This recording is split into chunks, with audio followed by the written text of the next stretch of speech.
Saudara-saudara pendengar yang kami kasihi dimanapun Anda berada, Anda kembali bersama kami pada acara Telaga Tegur Sapa Gembala Keluarga. Saya Gunawan Santoso dari Lembaga Bina Keluarga Kristen akan berbincang-bincang dengan Bapak Pendeta Dr. Paul Gunadi.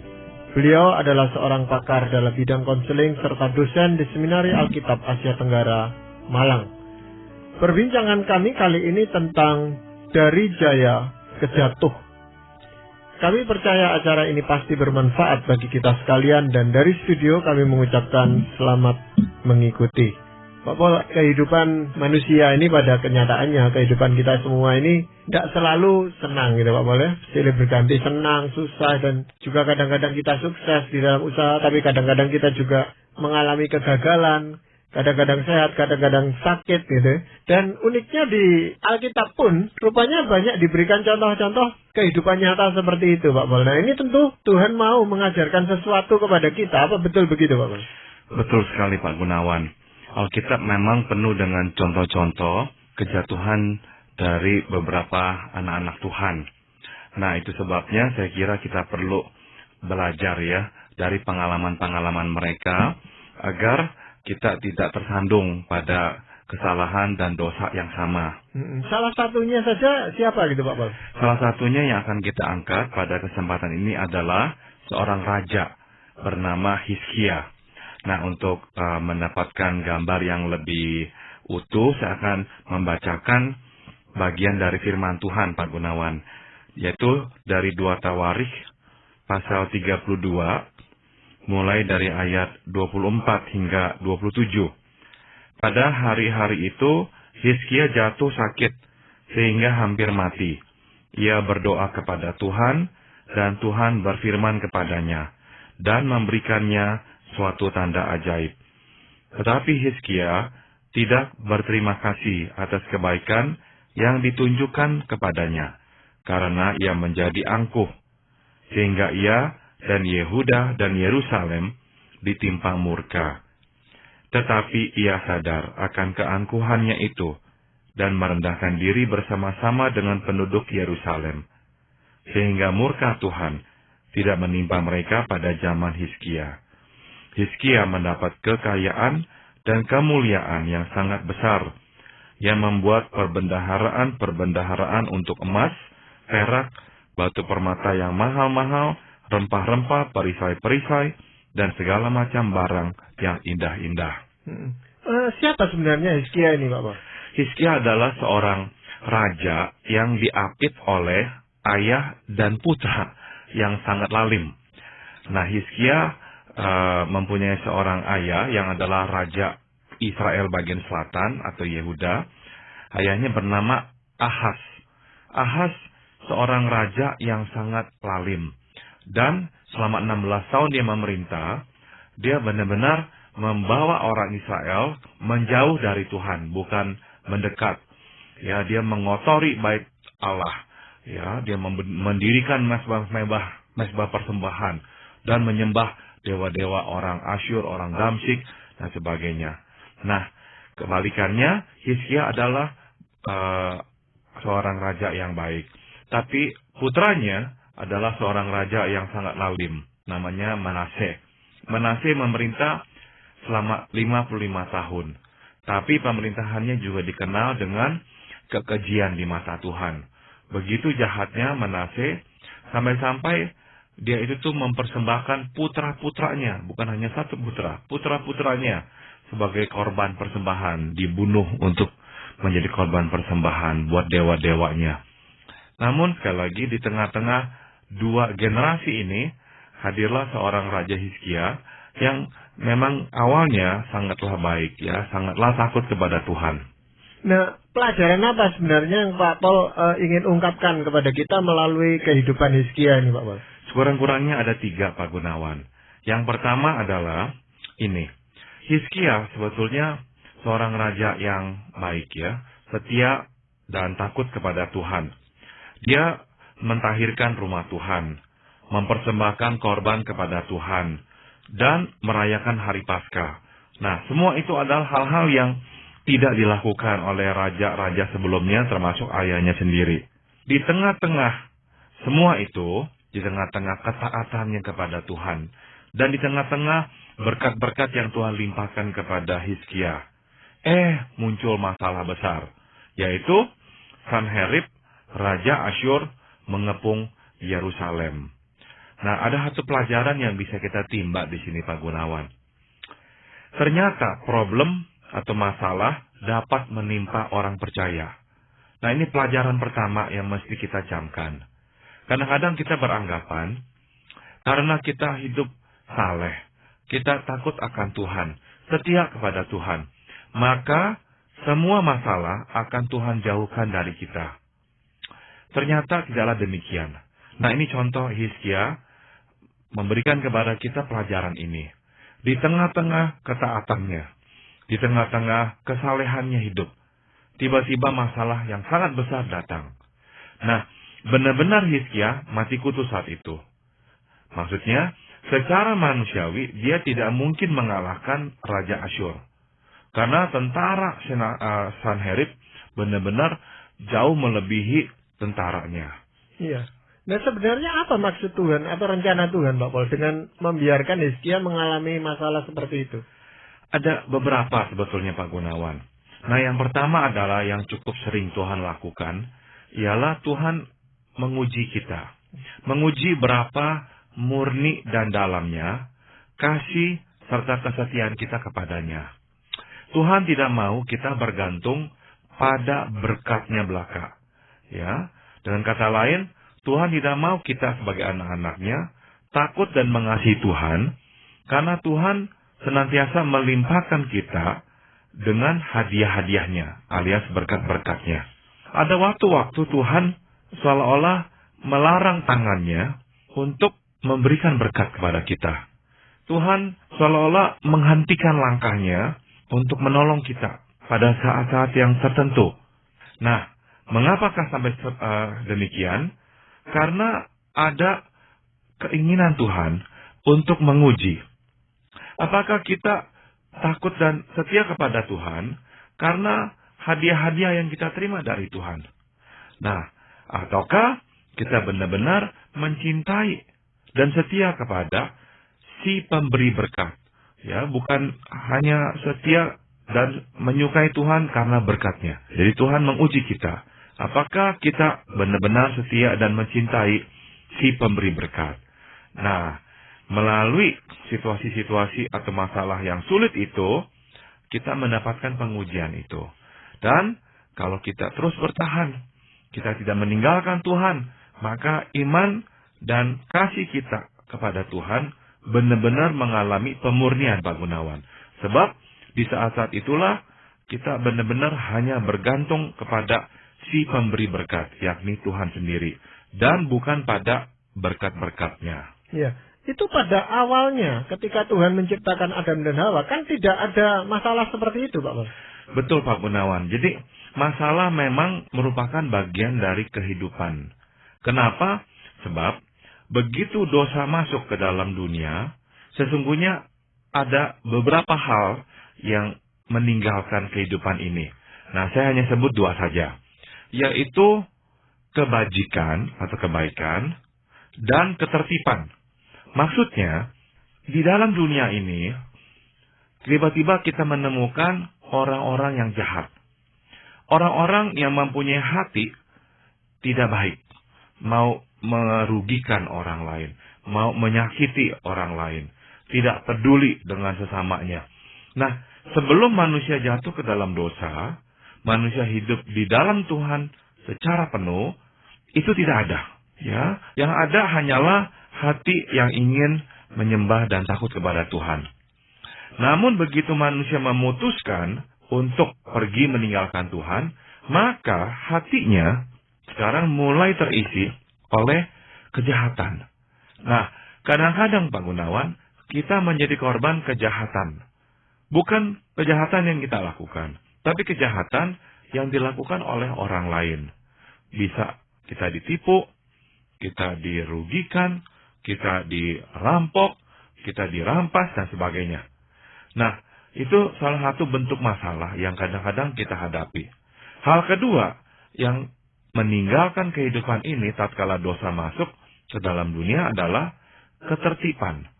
Ketertiban artinya kelanggengan kehidupan bersama, baik antara sesama manusia maupun antar sesama ciptaan Tuhan. Misalkan alam semesta ini, kita harus mengalami bencana alam. Nah, sebelum dosa masuk ke dalam dunia, ciptaan Tuhan, dari yang paling sederhana hingga yang paling canggih, hidup dalam kelanggengan, keharmonisan. Begitu dosa masuk, maka kelanggengan itu juga hilang, alias ketertiban hilang. Maka, kadang-kadang kita menjadi korban dari ketidakadaan ketertiban itu di dalam dunia. Bencana datang, kita terkena dampaknya. Ketidakharmonisan muncul, kita menjadi korban dari kerusuhan atau peperangan dan sebagainya. Nah, inilah dua contoh problem yang acap kali datang menghampiri kita. Ya, tadi Pak Paul katakan bahwa masalah, problem, dan sebagainya itu untuk menguji kita, kan? Untuk menguji ketaatan kita, kesetiaan kita. Loh, Tuhan yang Maha Tahu itu kan sebenarnya memahami benar kita itu, kesetiaan kita sampai di mana dan sebagainya kan tahu, Pak. Nah, masalahnya adalah Tuhan ingin kita bertumbuh, Pak Gunawan. Jadi, kalau kita tidak diberikan ujian-ujian itu, kita memang tidak akan bertumbuh. Pada waktu kita kehilangan segalanya, dan kita menyadari bahwa hanya Tuhanlah yang tetap bersama dengan kita. Di saat itulah iman kita bertumbuh berkali-kali lipat. Kita benar-benar merasa tentram di dalamnya, di dalam Tuhan, bukan di dalam geliman berkat-berkatnya. Nah, kadangkala juga Pak Gunawan, Tuhan mengizinkan kita mengalami problem, bukan saja untuk menguji kesetiaan dan kemurnian kasih serta iman kita padanya, tapi juga untuk membawa kita ke dalam rencananya. Kadangkala kita tidak mungkin melihat rencana Tuhan sampai kesudahannya. Saya berikan contoh. Naomi beserta suami dan kedua putranya meninggalkan Kanaan untuk melarikan diri dari bala kelaparan. Mereka pindah ke tanah Moab. Nah, apa mau dikata di sana? Suaminya meninggal dunia. Dan putranya, dua-dua putranya juga meninggal dunia. Naomi hanya ditinggal bersama kedua menantu wanitanya.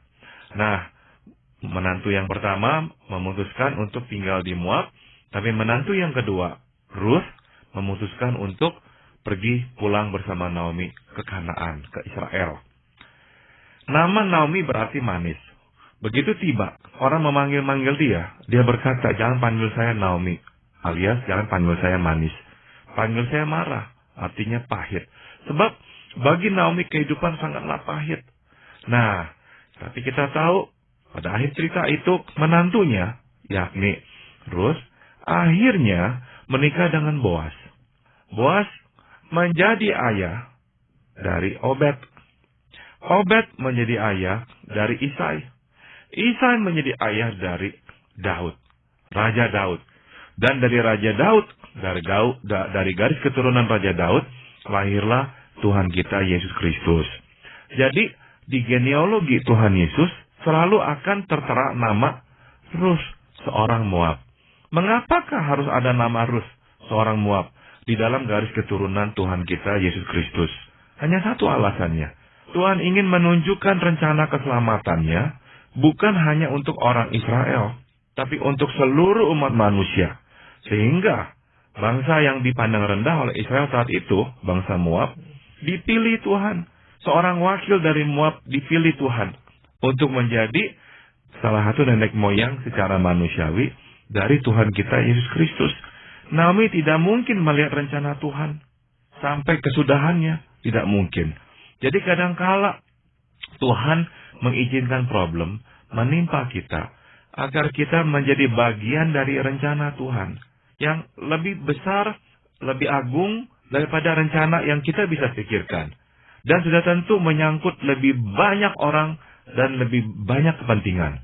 Nah, kita hanyalah bagian kecil dari semua itu. Nah, kadang-kadang problem lah atau masalah lah yang digunakan Tuhan memindahkan kita masuk ke dalam rencananya. Iya, jadi sesuatu yang kita lihat tadinya tidak baik gitu atau kurang menyenangkan ternyata punya akhir yang sangat baik gitu, Pak Pol ya. Betul. Apakah ada pelajaran yang lain yang hendak kita gali dari Hizkia itu tadi, Pak Pol? Ada, Pak Gunawan. Yaitu pertolongan Tuhan datang kepada orang percaya. Ya, kalau pelajaran pertama ialah masalah dapat menimpa orang percaya, pelajaran kedua adalah pertolongan Tuhan datang kepada orang percaya. Hizkia meminta pertolongan Tuhan. Dia berdoa, sebab dia tahu dengan kekuatannya sendiri tidak bisa dia mengalahkan Raja Asyur. Dan Tuhan melepaskannya dari belenggu Raja Sanherib itu. Alkitab mencatat di Raja-Raja, malaikat Tuhan membunuh 185.000 pasukan Sanherib dan memaksanya pulang ke negaranya. Nah, inilah yang Tuhan lakukan untuk menolong Raja Hizkia. Tapi dengarlah iman Hizkia. Tatkala dia menenteramkan hati serdadunya dan rakyatnya, dia berkata seperti ini, "Kuatkanlah dan teguhkanlah hatimu. Jangan takut dan terkejut terhadap Raja Asyur, karena yang menyertai kita lebih banyak daripada yang menyertai dia. Yang menyertai dia adalah tangan manusia, tetapi yang menyertai kita adalah Tuhan Allah kita." Nah, di sini kita melihat iman, Pak Gunawan. Iman yang begitu kokoh, sehingga meskipun mata memandang kekuatan manusia yang jauh melebihi kekuatannya, tapi mata imannya melihat kekuatan Tuhan yang jauh melampaui kekuatan manusia. Ya, itu berarti kalau tadi Pak Paul bicara tentang Tuhan menguji iman Hizkia, di sini kelihatan betapa Hizkia itu tetap setia kepada Tuhan di dalam kondisi yang seperti itu, Pak Paul ya. Betul, dan dengan kata lain, dia lolos ya pengujian Tuhan itu. Iya, kita itu bukannya tidak percaya bahwa Tuhan itu menolong. Kadang-kadang yang kita rasakan adalah pertolongan Tuhan itu kok lambat sekali, atau kalaupun menolong kok tidak sesuai dengan apa yang kita pikirkan gitu, Pak Paul. Tuhan menolong dengan caranya dan di dalam waktunya. Nah, ini prinsip yang kita harus camkan. Cara Tuhan menolong seringkali berbeda dengan cara kita mengharapkan Tuhan menolong kita. Dan waktu atau momen yang Tuhan pilih untuk menolong kita juga seringkali berbeda dengan waktu yang kita harapkan Tuhan menolong kita. Jadi sewaktu kita meminta pertolongan Tuhan, kita benar-benar tuh harus pasrah sepenuhnya. Meminta benar-benar Tuhan yang menolong. Nah, tapi Pak Gunawan, saya perlu juga mengingatkan bahwa pertolongan Tuhan datang bukan hanya di dalam kepasifan kita. Tuhan tidak anti kita sebagai manusia mencoba ya, berupaya untuk melepaskan diri dari problem. Tuhan tidak anti usaha manusia. Tidak. Tuhan anti manusia yang berusaha tanpa mengandalkannya. Nah, itu tuh yang Tuhan tidak suka. Coba kita lihat Hizkia. Dia tidak hanya berdiam diri. Suatu tentara Asyur mengepungnya. Nah, dia menutup mata air dan sungai, agar tentara Asyur tidak mempunyai akses terhadap air. Nah, dia berusaha melakukan sesuatu melawan Raja Asyur. Ia membangun tembok dan menara di atasnya. Dengan kata lain, dia mencoba melindungi Yerusalem dari serangan Raja Asyur. Dia juga membuat lembing dan perisai. Dengan kata lain, dia mempersiapkan alat-alat perang. Tapi, nah, dia sadar betul. Kalaupun dia gunakan semua itu, perhitungan manusianya adalah dia pasti kalah. Maka dia benar-benar memohon. Dia berdoa dengan sungguh-sungguh. Dan Tuhan memberikan kemenangan. Yang mencengangkan adalah mereka sama sekali tidak pernah bertempur. Sama sekali tidak pernah bertempur. Karena Tuhan sudah memberi kemenangan. Waktu mereka keluar, mereka melihat ratusan ribu mayat bergelimpangan. Karena dibunuh oleh malaikat Tuhan sendiri. Iya. Pelajaran ketiga yang Pak Paul ingin sampaikan melalui kisah Hizkia ini apa sebenarnya, Pak Paul? Pelajaran ketiga adalah kejatuhan dapat menghampiri orang percaya, Pak Gunawan. Setelah kemenangan melawan Raja Asyur, Hizkia menjadi sangat termasyur. Dicatat di Alkitab, sejak itu ia diagungkan oleh semua bangsa. Bukan saja diagungkan oleh rakyatnya, diagungkan oleh semua bangsa. Nah, maka Tuhan memberi peringatan kepadanya melalui sakit penyakit yang dideritanya. Tuhan berharap dengan dia menderita sakit, ya dia sadarlah dia lemah, ya, dan dia membutuhkan Tuhan. Nah, dia berdoa dalam sakitnya, meminta kesembuhan. Tuhan mengutus Nabi Yesaya dan mengatakan kepada dia bahwa dia akan sembuh. Dia akan diperpanjang usianya selama 15 tahun. Wah, dia senang sekali.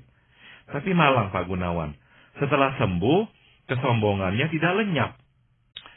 Dia malah membanggakan kejayaannya dan kekayaannya kepada utusan Raja Babil. Nah, ini dia. Jatuh lagi ke dalam kesombongan. Dan Tuhan terpaksa menghukumnya. Namun karena pada akhirnya dia bertobat, Tuhan menunda hukuman itu dan ditimpakan kepada keturunannya yang memang layak dihukum Tuhan karena keturunan-keturunannya, misalkan seperti putranya, sangatlah jahat, sangatlah lalim. Ya, Pak Paul, mengenai yang dialami oleh Hizkia karena dia menyombongkan diri tadi itu Pak Paul, ya. Apakah setiap musibah atau penyakit yang kita alami itu merupakan peringatan dari Tuhan? Tidak, Pak Gunawan.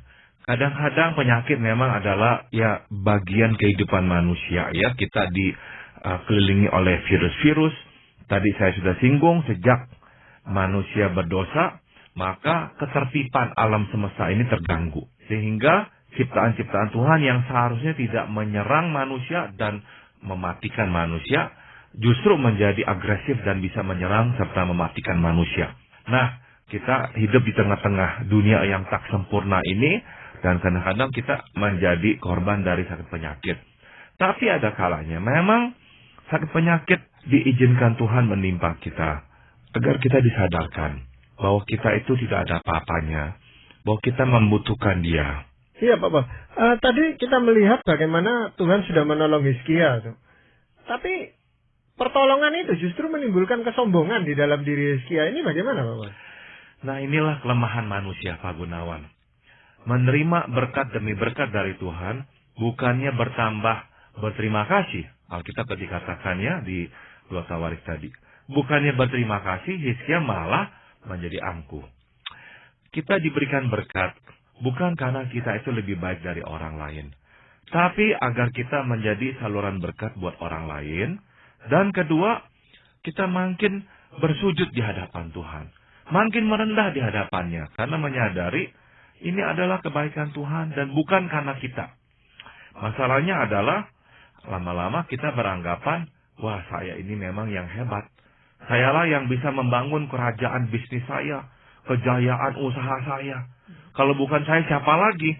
Nah, sukses menjadi ladang sumber kesombongan.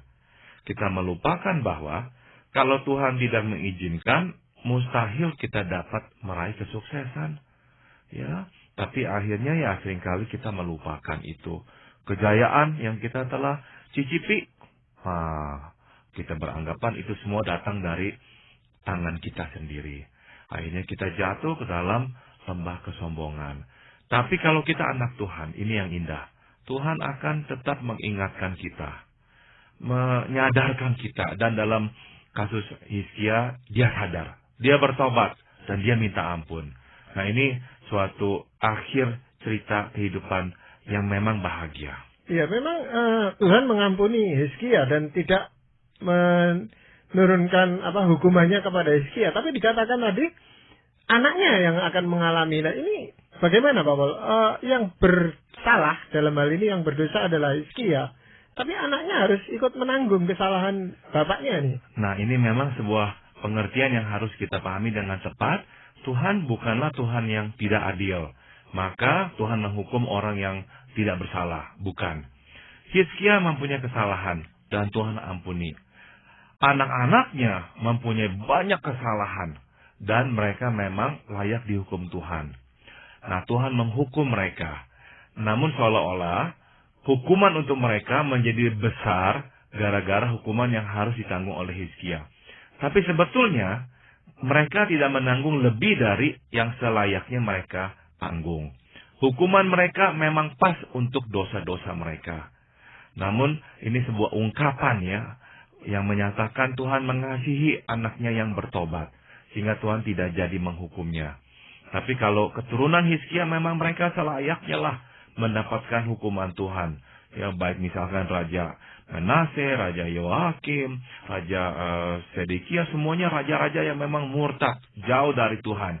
Nah, hukuman Tuhan memang akhirnya jatuh kepada mereka. Ya, tapi karena diucapkan sebelum hal itu terjadi, Pak Paul, lalu kesannya itu orang-orang ini, anak-anak atau keturunan Hizkia ini sudah ditentukan memang harus dihukum oleh Tuhan gitu, Pak Paul. Seolah-olah begitu dan seolah-olah Tuhan tidak adil.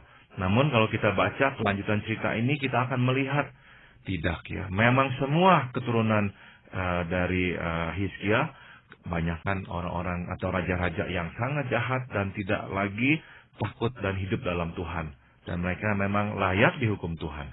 Ya, jadi sekalipun kehidupan ini terus silih berganti antara keberhasilan dan kegagalan, antara sakit dan sehat, antara jaya dan jatuh suatu saat, tapi kalau kita percaya betul kepada Tuhan, itu segala sesuatunya diatur yang terbaik untuk kita, gitu Pak Paul ya. Betul sekali. Iya, Pak Paul, terima kasih sekali untuk perbincangan kali ini, dan saudara-saudara pendengar, kami mengucapkan banyak terima kasih Anda telah mengikuti perbincangan kami dengan Bapak Pendeta Dr. Paul Gunadi dalam acara Telaga.